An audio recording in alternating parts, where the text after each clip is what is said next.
దక్షిణ అమెరికా దేశం వెనిజువెలాలో ఒక్కసారిగా యుద్ధ వాతావరణం నెలకొంది. ఎవరూ ఊహించిన విధంగా అమెరికా దళాలు ఆ దేశ రాజధాని కారకాస్పై మెరుపుదాడులకు దిగాయి. ఉరుములేని పిడుగులా విరుచుకుపడిన అమెరికా యుద్ధ విమానాలు, బాంబు దాడులతో వెనిజువెలా గగనతలం దద్దరిల్లిపోయింది. కేవలం దాడులు చేయడమే కాకుండా వెనిజువెలా అధ్యక్షుడు నికోలస్ మదురోను, ఆయన భార్యను అమెరికా సైన్యం బందీలుగా పట్టుకుని న్యూయార్క్కు తరలించడం ఇప్పుడు ప్రపంచవ్యాప్తంగా పెను సంచలనంగా మారింది. 36 ఏళ్ల క్రితం పనామా అధ్యక్షుడిని బంధించిన తరహాలోనే ఇప్పుడు మదురోను అమెరికా అదుపులోకి తీసుకోవడం అంతర్జాతీయ రాజకీయాల్లో తీవ్ర దుమారం రేపుతోంది.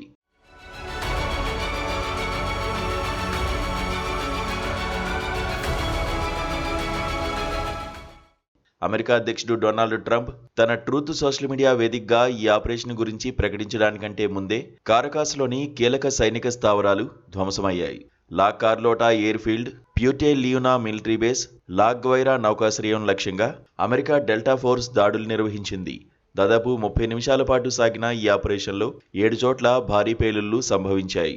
నగరమంతా అంధకారం అలుముకోగా ప్రాణభయంతో జనం వీధుల్లోకి పరుగులు తీశారు.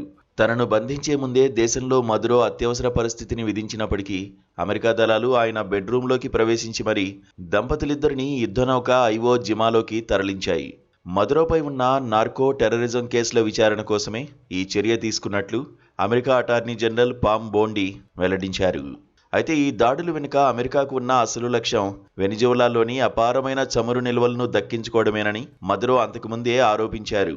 డ్రగ్స్ నియంత్రణ అనేది కేవలం ఒక సాకు మాత్రమేనని, తన ప్రభుత్వాన్ని కూల్చేందుకే ట్రంప్ ఈ కుట్ర పన్నారని ఆయన గతంలో చెప్పారు. కాంగ్రెస్ అనుమతి లేకుండానే ట్రంప్ ఈ సాహసోపేతమైన వివాదాస్పద నిర్ణయం తీసుకోవడం ఇప్పుడు అమెరికా అంతర్గత రాజకీయాల్లోనూ చర్చనీయాంశమైంది. ప్రస్తుతం వెనిజువెలాలో నాయకత్వ సంక్షోభం నెలకొంది.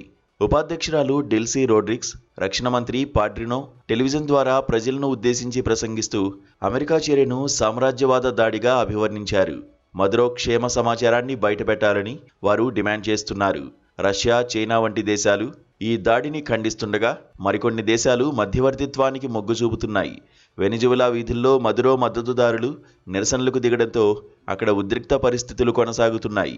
ఐక్యరాజ్య సమితి అమెరికా చర్యపై తీవ్ర ఆందోళన వ్యక్తం చేసింది.